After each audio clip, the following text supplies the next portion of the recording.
Ha! Sigma. When I bought the Sony a7 III, I also bought this Sony kit lens 28-70mm, but I never really used it. So today in this video, we're gonna go outside and see what kind of shot I can get with this lens.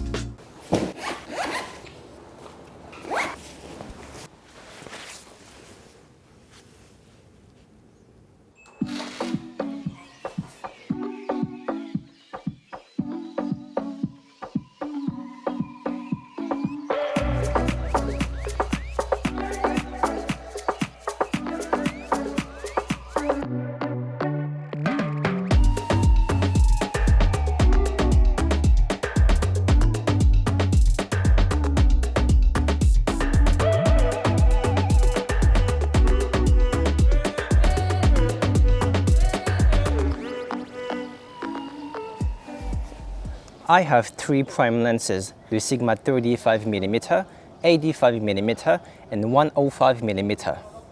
When you're out shooting, it already takes time to think about the framing, make the framing, change the lenses and set the camera. So the first benefit that I see by using this kit lens or any zoom lens in general is that I can switch focal lenses without changing my lens, and that gives me more time to actually shoot.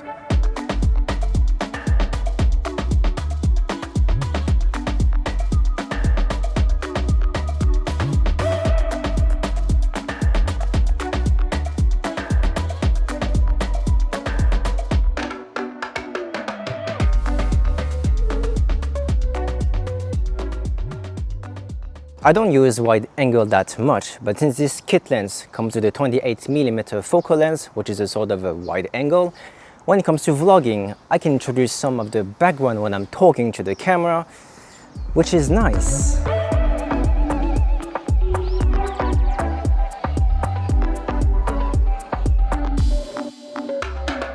Basically, it's a f22-70mm kit lens from Sony.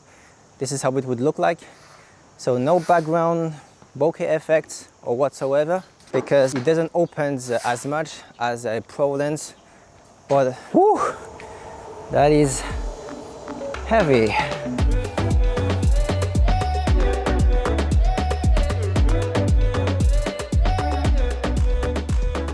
The last benefit I see from this kit lens, I want to show it to you, but we need to head back to the office, so let's go.